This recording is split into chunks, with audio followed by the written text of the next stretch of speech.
My parents used my sister's illness as an excuse to neglect me for my entire life. So when I grew up and became successful without them, they found out and started making demands under the guise of family. But I kicked them to the curb, and now they won't stop begging for forgiveness. I don't have many dark secrets. Well, actually, I don't have any at all, except this one specific one that really haunts me. And I've been keeping it from my family for years. I knew it would blow up eventually, but I didn't expect it to literally happen last Thanksgiving. Buckle up. This is a wild one. I, 36F, practically grew up as the classic forgotten child archetype. Well, only from the age of 9, because that's when my Aunt Jen showed up at our house at 3 a.m., telling me to pack a bag because Mom was in the hospital. You see, she was pregnant, and my sister Charlotte was coming early, like 2 months early. The next few weeks ended up being a blur of hospital visits and hushed conversations. Charlotte was tiny. She looked like one of my porcelain dolls, but only if my porcelain was covered in tubes and wires. I tried to touch her, but then my dad slapped my hand away. That was the first time I felt it, this invisible barrier forming between me and my family. When they finally brought Charlotte home, our house transformed into this sterile bubble. Mom became obsessed with germs, industrial strength disinfectant everywhere, hand sanitizer stations in every room, constant cleaning. The smell of bleach still makes me anxious to this day. And maybe this wouldn't have been so bad. But then came the part that really messed me up. Whenever I showed even the slightest sign of being sick, I was immediately booted to either Grandma Dorothy's or Aunt Jen's house. At first, my childish brain thought it was a little fun. Grandma would bake cookies, while Aunt Jen had this cool collection of novels I was working through. And eventually, I figured out what's happening. It got to the point that I would wear triple layers of leggings in winter, just to avoid getting sick. But still, all their attention went to Charlotte. So I tried to get positive attention. I did everything I could to become my parents' dream child. Straight A's, no cussing, winning every science fair. I even managed to recite 10 different poems in Spanish. And in response, my dad just told me not to recite too close to Charlotte, in case my saliva gets on her and she gets sick. But the real gut punch came when I was 13. I'd spent months teaching myself to play Bridge Over Troubled Water on piano for the school talent show. Charlotte coincidentally had a fever the night of the show. Guess who had no one in the audience? Meanwhile, 2 weeks later, the entire extended family, including both sets of grandparents, showed up for Charlotte's 15-minute recorder recital. Charlotte saw this, and she quickly learned how to work the system. By age 8, she'd outgrown any real health issues. But of course, that didn't stop the performance. Headache? Had to stay home from school. Feeling tired? Someone else, guess who, should do her chores. Worried about a test? Mom would literally call the school to get the deadline extended. I retreated more and more to my bedroom, burying myself in books about art history and antiques. My room became my sanctuary, mostly because Charlotte claimed she was allergic to my vanilla air freshener, so it was the one place she wouldn't go. Then, the tables turned. Instead of avoiding being sent away, I started being grateful. I didn't even care whether it was me or her who got sick, because either way, I'd get sent to Grandma Dorothy, who would actually ask about my day or care what I was up to. She became a sort of motherly figure. She was the one who got me interested in vintage jewelry. Meanwhile, the only time my parents even mentioned my name was to say some BS like, "Oh, Charlotte just needs more attention because she had such a rough start. Taylor's always been so independent. Taylor understands her sister has special needs." But no, I did not understand. I was a kid who couldn't figure out why having a healthy immune system made me less deserving of love. But hey, at least it taught me self-reliance. When nobody checks your homework or cares about your achievements, you learn quickly to be your own cheerleader. But here's the thing about being invisible. No one's watching your failures or your successes. So do whatever the hell you want. To say I took advantage of this would be an understatement. In just a few months, I changed the course of my life forever. My parents couldn't believe it, and Charlotte finally got what's coming. To this day, I still tell people what I did because I'm so damn proud of myself for it. I would tell you, but I don't have time to in this short video. Click the link or go to my channel to watch it. I don't have many dark secrets. Well, actually, I don't have any at all except this one specific one that really haunts me, and I've been keeping it from my family for years. I knew it would blow up eventually, but I didn't expect it to literally happen last Thanksgiving. Buckle up. This is a wild one. I, 36F, practically grew up as the classic forgotten child archetype. Well, only from the age of 9, because that's when my Aunt Jen showed up at our house at 3 a.m. telling me to pack a bag because Mom was in the hospital. You see, she was pregnant, and my sister Charlotte was coming early, like 2 months early. The next few weeks ended up being a blur of hospital visits and hushed conversations. Charlotte was tiny. She looked like one of my porcelain dolls, but only if my porcelain was covered in tubes and wires. I tried to touch her, but then my dad slapped my hand away. That was the first time I felt it, this invisible barrier forming between me and my family. When they finally brought Charlotte home, our house transformed into this sterile bubble. Mom became obsessed with germs, industrial strength disinfectant everywhere, hand sanitizer stations in every room, constant cleaning. The smell of bleach still makes me anxious to this day, and maybe this wouldn't have been so bad. But then came the part that really messed me up. Whenever I showed even the slightest sign of being sick, I was immediately booted to either Grandma Dorothy's or Aunt Jen's house. At first, my childish brain thought it was a little fun. Grandma would bake cookies, while Aunt Jen had this cool collection of novels I was working through. And eventually, I figured out what's happening. It got to the point that I would wear triple layers of leggings in winter, just to avoid getting sick. But still, all their attention went to Charlotte, so I tried to get positive attention. I did everything I could to become my parents' dream child. Straight A's, no cussing, winning every science fair. I even managed to recite 10 different poems in Spanish. And in response, my dad just told me not to recite too close to Charlotte, in case my saliva gets on her and she gets sick. But the real gut punch came when I was 13. I'd spent months teaching myself to play Bridge Over Troubled Water on piano for the school talent show. Charlotte coincidentally had a fever the night of the show. Guess who had no one in the audience? Meanwhile, 2 weeks later, the entire extended family, including both sets of grandparents, showed up for Charlotte's 15-minute quarter recital. Charlotte saw this, and she quickly learned how to work the system. By age 8, she'd outgrown any real health issues. But of course, that didn't stop the performance. Headache? Had to stay home from school. Feeling tired? Someone else, guess who, should do her chores. Worried about a test? Mom would literally call the school to get the deadline extended. I retreated more and more to my bedroom, burying myself in books about art history and antiques. My room became my sanctuary, mostly because Charlotte claimed she was allergic to my vanilla air freshener, so it was the one place she wouldn't go. Then, the tables turned. Instead of avoiding being sent away, I started being grateful. I didn't even care whether it was me or her who got sick, because either way, I'd get sent to Grandma Dorothy, who would actually ask about my day, or care what I was up to. She became a sort of motherly figure. She was the one who got me interested in vintage jewelry. Meanwhile, the only time my parents even mentioned my name was to say some BS like, oh, Charlotte just needs more attention because she had such a rough start. Taylor's always been so independent. Taylor understands her sister has special needs. But no, I did not understand. I was a kid who couldn't figure out why having a healthy immune system made me less deserving of love. But hey, at least it taught me self-reliance. When nobody checks your homework or cares about your achievements, you learn quickly to be your own cheerleader. But here's the thing about being invisible. No one's watching your failures or your successes. So do whatever the hell you want. To say I took advantage of this would be an understatement. In just a few months, I changed the course of my life forever. My parents couldn't believe it, and Charlotte finally got what's coming. To this day, I still tell people what I did because I'm so damn proud of myself for it. I joined every club that wouldn't interfere with my part-time job at Murphy's Diner, thanks to Barb, the owner, who remembered my birthday when my own parents forgot. Debate team? Check. National Honor Society president? Check. Editor of the school paper? Check. Debate team was where I really found my voice. There's something deeply satisfying about dismantling someone's argument while maintaining perfect composure. It also taught me how to negotiate, which I didn't realize then would be useful later. I won state twice. My parents couldn't attend either competition because Emma had major soccer games. She was on the C team and didn't even play. Junior year is when things really got interesting. I took the SAT and got a perfect score. Not like, oh, pretty good, perfect. I mean perfect. 1600. Do you know how many people get that? Less than 1%. I remember staring at the results screen for like 20 minutes, convinced it was a mistake. I rushed home to tell my parents. I know, stupid. Mom was in the kitchen helping Emma with her English homework. The conversation went something like, me. Mom, look, I got a perfect SAT score. Mom, that's nice, honey, but can you keep it down? Emma's trying to concentrate. She has a big test tomorrow. Emma, yeah, some of us actually have to study, Miss Perfect. Mom, Emma, sweetie, don't stress. You're just a different kind of learner. I still have the hard copy of those SAT results somewhere. Never made it to the fridge. But Emma's C+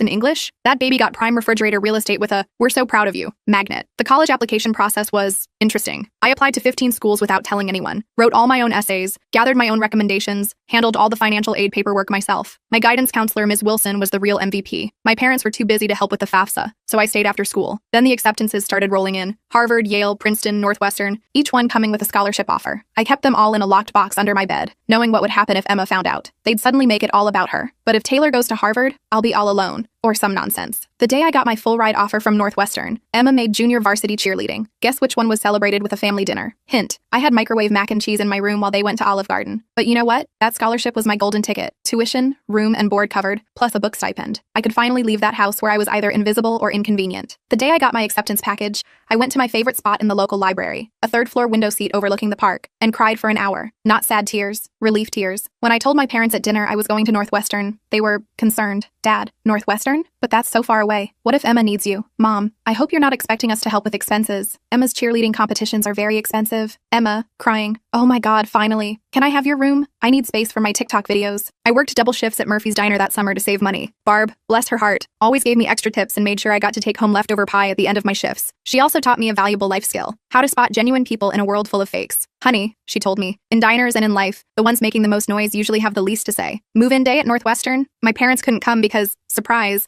Emma had a cheerleading competition. Aunt Jen drove me instead, helped set up my dorm room, and handed me an envelope with $500. Your Grandma Dorothy wanted you to have this, she told me. She's so proud of you. Later, I learned Grandma had been saving that money from her Social Security checks for months. That first night in my dorm room, I made myself a promise. I was going to build such an amazing life that being overlooked would be impossible. Not out of revenge, not to prove anything to my family, but for that 9-year-old girl who used to get sent to Grandma's house for sneezing. College flew by in a blur of all-nighters, ramen noodles, and glorious independence. I joined the Antiques Appreciation Society, a perfect excuse to spend hours discussing vintage jewelry techniques and history with like-minded people. I even organized a small exhibition in our student union featuring borrowed pieces from local collectors. Nobody in my family attended, of course, but it was a turning point for me. For the first time, other people were seeing value in the knowledge I'd accumulated. I graduated summa cum laude from Northwestern. Not that my parents noticed. They were too busy helping Emma transfer to her third college in 2 years. But here's where the plot takes an unexpected turn. I landed an entry-level job at Blackwell & Jenkins Auction House in Chicago. I won't use the real name for obvious reasons, but if you're in the business, you probably know who I mean. A legitimate high-end establishment, lots of old money clients, that kind of place. I started in their estate sales division, cataloging belongings of wealthy people after they died. Not exactly glamorous, but it paid the bills. My first few months were pretty standard, logging countless china sets, cataloging vintage furniture, etc. Then came the Westfield estate. Mrs. Westfield was an elderly widow who died with no children, leaving behind what everyone assumed was a large collection of costume jewelry. This is where those hours at Grandma Dorothy's paid off. I'm going through this pile of jewelry when something catches my eye. It's an Art Deco brooch. Nothing flashy, but something about it felt different. The weight was wrong for costume jewelry. The clasp mechanism was too sophisticated for a knockoff. I think I spent my entire lunch break that day researching vintage jewelry makers and signatures. I ended up staying late at the office to use the company's subscription to various antique jewelry databases. The more I looked, the more convinced I became that this wasn't costume jewelry. This was the real deal. Problem was, I was the new girl. No one would believe me if I claimed we had a potential treasure on our hands. So I did what debate team taught me. I prepared my case meticulously. I spent 2 weeks during lunch breaks and evenings learning everything I could about Art Deco jewelry authentication. I even used some of my pathetic excuse for savings to pay for an online gemology course. Finally got the courage to approach my boss, Mr. Parker. I brought the whole presentation, comparative images, historical documentation, the works. The conversation went something like, me, sir, I think we might have something significant in the Westfield collection. Parker, barely looking up from his phone. Taylor, we've already cataloged those as costume pieces. Me, I know, but look at these maker's marks. They match perfectly with Cartier's 1925 signatures. Parker, finally paying attention. Where did you learn all this? Me, I did some research. Long story short, the costume brooch sold for $42,000 at auction. Turns out it was part of a limited collection made for some European duchess in the 1920s. But here's the real kicker. Parker started trusting me after that. He began giving me other pieces to authenticate. Suddenly,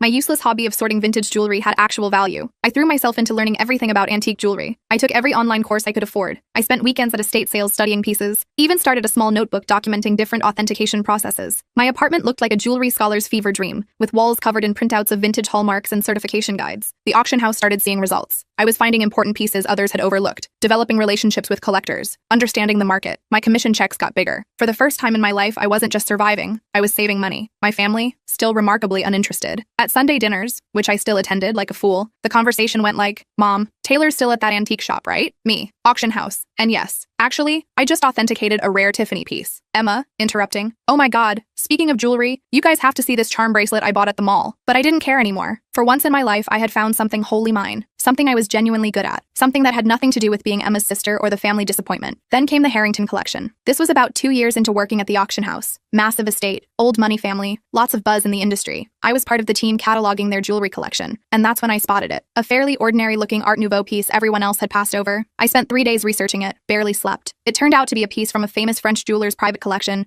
that was supposed to have been lost during World War II. When it sold at auction for $218,000, Parker called me into his office. I thought I was getting a promotion. Instead, he said something that completely changed the game. Taylor, you're wasting your talent here. You should be running your own authentication business. At first, I brushed it off. Me? Start a business? With what money? But the idea took root. I started doing small freelance authentication jobs on the side. Word spread that I had an incredible eye. Private collectors began reaching out directly. One night, I was sitting in my modest apartment surrounded by jewelry reference books and authentication tools I'd slowly accumulated. When it hit me, this was something I could actually do. I could build something of my own. So I did what any reasonable person would do. I took out a huge loan against my car. I emptied my savings account. I rented a tiny office space in a less than desirable part of town. People thought I was crazy. Maybe I was. I transformed a storage room above a Chinese restaurant that was about the size of a college dorm room. The rent was cheap because it always smelled like Kung Pao chicken, and the Wi-Fi only worked if you sat in the corner by the window. But it was mine. The first few months were interesting. And by interesting, I mean terrifying. I'd wake up at 4 a.m. in cold sweats, calculating how many months until my savings ran out. Loan payments felt like a noose around my neck. My office furniture consisted of a card table from Goodwill and a chair I literally found on the curb. Don't worry, I sanitized it thoroughly. But in the world of high-end jewelry, reputation and connections are everything. And my time at the auction house had given me both. I started small, doing authentication work for local antique dealers. My fees were lower than the big firms, but my attention to detail was becoming known. Word spread. 6 months in, a breakthrough happened. A dealer I'd worked with at the auction house asked about authenticating a collection of Victorian-era brooches. The owner wanted verification before selling. It turned out to be a massive collection, with pieces from 3 generations of a family. I worked on it for 2 weeks straight, barely sleeping, documenting everything. I discovered 2 extremely rare pieces that had been misidentified as later reproductions. The owner was so impressed with my detailed analysis that she not only paid my fee, but offered me a 10% commission when the pieces sold. That commission? $76,000. More money than I'd made in the previous 2 years combined. Suddenly my phone was ringing. A lot. Private collectors hearing about my knack for spotting overlooked pieces. Estate lawyers seeking opinions on inherited jewelry. Even my old auction house started sending me authentication work.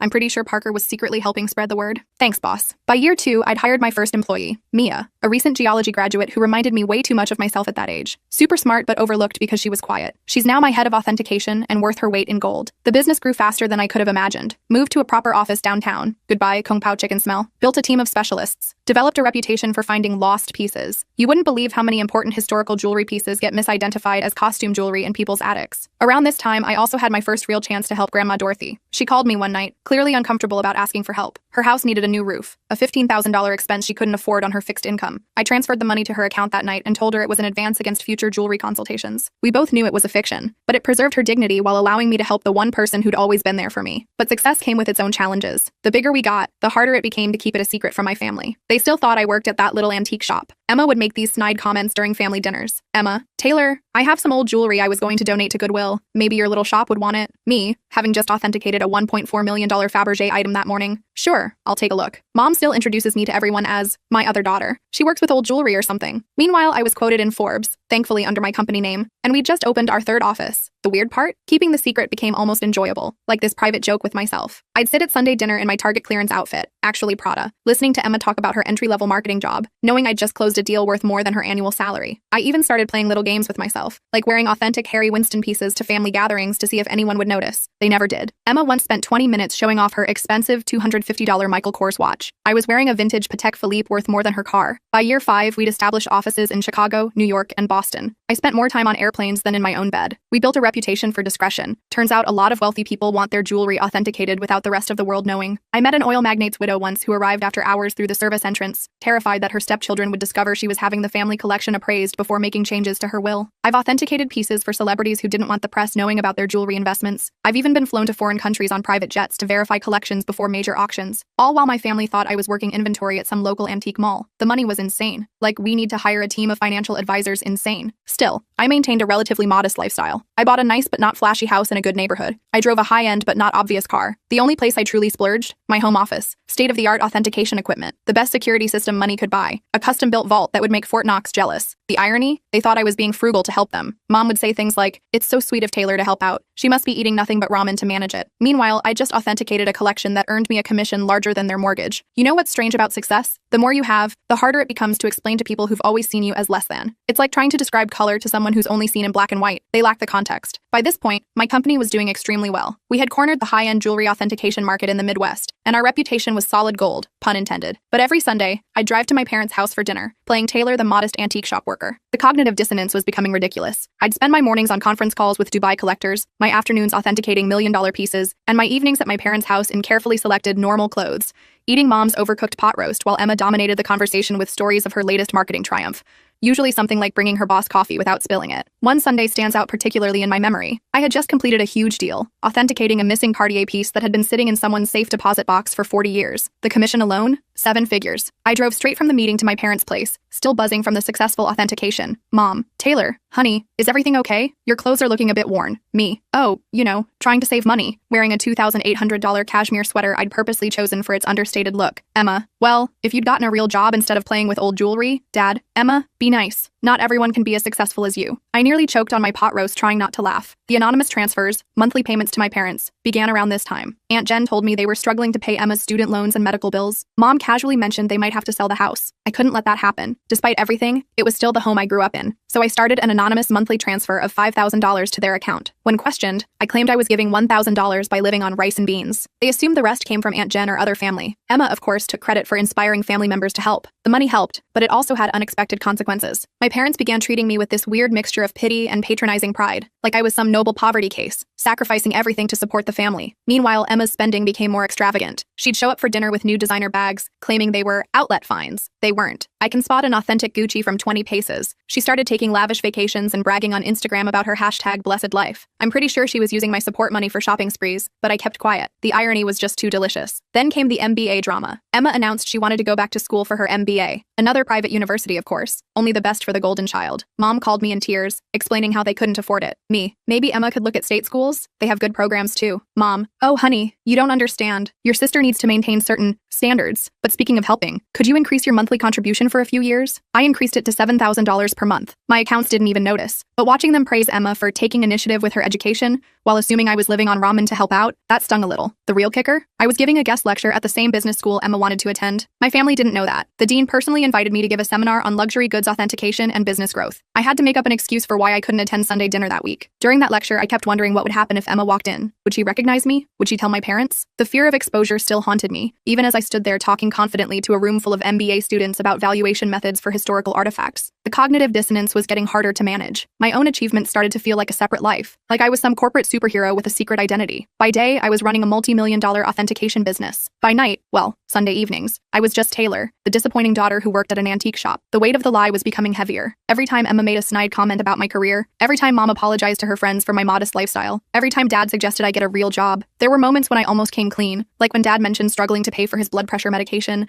and I wanted to tell him I could cover it without even noticing. Or when Mom talked about postponing a needed dental procedure because insurance wouldn't cover it. Each time, I just quietly arranged for more money to appear in their account. I started seeing a therapist to deal with the mounting stress of my double life. Dr. Levine became my sounding board, the one person besides Aunt Jen who knew the truth about my life. You're enabling their behavior, she would tell me. Giving them money without boundaries is reinforcing the dynamic. She was right, but I wasn't ready to face the consequences of honesty. I think I always knew it would end dramatically. I just didn't expect it to implode so spectacularly on Thanksgiving. It started 2 weeks before the holiday. Mom called, crying about her back pain. She'd been diagnosed with a herniated disc, and the thought of cooking Thanksgiving dinner for 20 guests was overwhelming her. Now, I'd like to tell you I offered to help purely out of goodwill, but honestly, I was tired of pretending her dry turkey was edible. Me. Why don't I handle the food this year? I can have it catered. Mom. Oh, honey, we can't afford a caterer. Me. Don't worry about the cost. I've been saving up. Mom. Concerned. You're not taking out a loan, are you? I arranged everything with a high-end catering company I use for business events. They do incredible work, the kind of food that makes you wonder why you ever bothered cooking yourself. It cost more than my parents thought I earned in 2 months, but whatever. Thanksgiving morning arrived, and I was feeling pretty good. I had my laptop with me because I needed to monitor a major online auction in Hong Kong. This gorgeous Art Nouveau necklace was up for sale, and I had a client interested in authentication if they won the bid. The meal arrived on schedule, and everything was perfectly arranged. Emma, of course, had to comment. Emma. Store-bought stuffing? Really, Taylor? Mom's is so much better. This from the girl who once set off the smoke alarm making toast. Mom kept apologizing to everyone for not cooking herself, but you could tell they were enjoying the meal. Emma shut up after tasting the maple-glazed Brussels sprouts, which, by the way,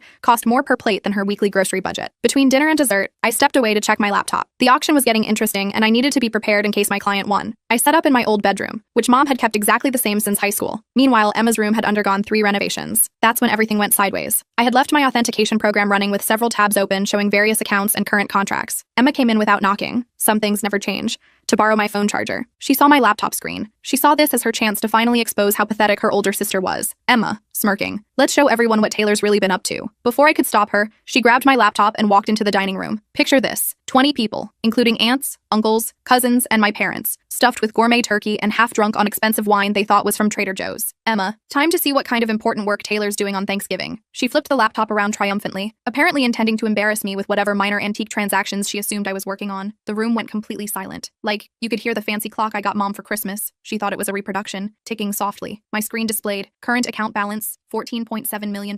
Pending authentication contract, $425,000. Recent transaction, $1.2 million. Hong Kong auction. Company quarterly profit report, $3.8 million. Emma's face cycled through 5 different emotions in 3 seconds. The final one landed somewhere between shock and nausea. She actually swayed slightly on her feet. Emma whispers, this can't be right. Mom. Emma, honey, what is it? Emma, voice cracking. She's rich. Taylor's rich. If possible, the silence deepened even further. Then Mom started laughing, like, really laughing. Mom, don't be silly. Taylor works at that little antique shop. I stood up carefully, smoothing out my basic cashmere sweater that cost more than their monthly mortgage. Me. Actually, Mom, I own one of the largest jewelry authentication companies in the country. Have for years. Those antique shop comments? I authenticate pieces worth millions. That little business you never asked about? It has offices in 3 cities. Dad choked on his drink. Aunt Jen dropped her fork. Uncle Dave started coughing violently. Then Mom's laughter transformed into something else. Her face turned red, then purple. She stood up so fast her chair fell over. Mom, screaming, you have millions, and you let us struggle. Me. Struggle? I send you $7,000 every month. Mom, while sitting on millions, your sister has student loans. So there it was. Not congratulations. Not, wow, we're so proud. Just outraged that I hadn't given them more money. Emma started crying. Surprising, I know. Sobbing about how she deserved to know and how I'd betrayed the family. Dad joined in. Dad, how could you be so selfish? We're your parents. We raised you. That's when I lost it. Years of being overlooked. Years of dismissal. Years of being treated as the family disappointment. It all came pouring out. Me. Raised me? You shipped me off to grandma's every time I sneezed. You missed every achievement, every every award, every milestone because Emma might feel left out. You never saved a penny for my college but took out loans for her private school. And now you're mad that I built something for myself? The next 5 minutes were chaos. Mom screaming about family obligations, Dad yelling about ungrateful children, Emma alternating between sobbing and demanding to know exactly how much money I had. Meanwhile, the fancy catering team tried to serve dessert while looking extremely uncomfortable. I grabbed my laptop, took my Hermes bag, which Mom had previously complimented as a nice knockoff, and walked out. Behind me, I could hear Mom already discussing how to spend my money, something about Emma's MBA and a new car. As I drove home in my sensible car, a limited edition BMW,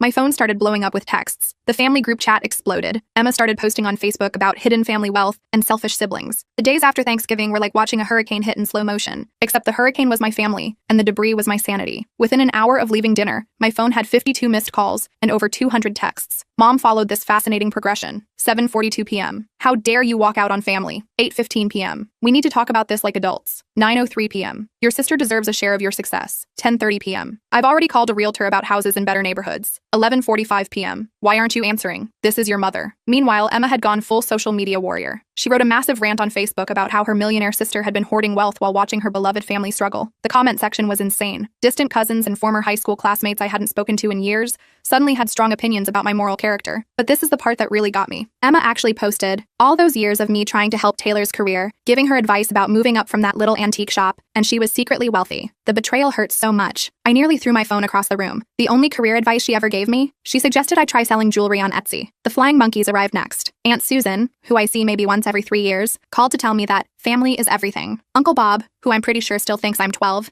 emailed me a lengthy lecture on the importance of sharing wealth. Even my third cousin's wife's sister, how did she get my number, felt compelled to share her thoughts on family obligation. But the real fun began when they showed up at my workplace. I walked in Monday morning to find Mom, Dad, and Emma sitting in our reception area. They told Jenny, my receptionist, they had an appointment for authentication services. Emma clutched her Michael Kors bag like it was actually worth something. The conversation went about as well as you'd expect. Mom, we've discussed it as a family. Me, a family discussion without the family member you're discussing? Mom, ignoring me. And we think it's only fair that you set up trust funds for everyone. Emma, I need at least $2 million to start my new life properly. Dad, and your mother and I would like to retire. We're thinking a beach house in Florida. Me, did you miss the part where I've been sending you $7,000 monthly? Emma, that's nothing compared to what you have. You owe us. Me, I owe you? For what exactly? The years of being ignored? The missed graduations? The constant comparisons? Mom, don't be dramatic, Taylor. We gave you everything. Me, no, I gave myself everything. And you know what? I'm done. Right there in my own office lobby, I took out my phone and canceled the monthly transfers to their account. Mom gasped like I'd slapped her. Emma started her fake crying routine but quickly stopped when she saw it wasn't working. Then things got ugly. They refused to leave. I had to call security. Watching my 60-year-old mother being escorted out while screaming about ungrateful children was surreal. Jenny asked if I wanted to press charges. I said no, but I did have their names put on the building's do not admit list. The harassment continued for weeks. New phone numbers, fake email addresses. They even tried to reach me through my company's customer service. I finally had to issue a formal legal notice threatening harassment charges. Mom then played her final card. She called Grandma Dorothy. But here's the thing about Grandma Dorothy. She's smarter than all of them combined. Her response? Good for Taylor. About time someone in this family succeeded on their own terms. Mom didn't speak to her for 2 months after that. It's been 6 months since Thanksgiving. I moved to a new house with better security. Changed all my numbers. The company? We're doing better than ever. Turns out my family drama attracted several high-profile clients who respected my discretion in the situation. Emma continues to post passive-aggressive updates about toxic wealth and family betrayal. From what I hear, she's starting her own jewelry authentication business. Good luck with that. Mom and Dad finally stopped trying to contact me when my lawyer sent them an official letter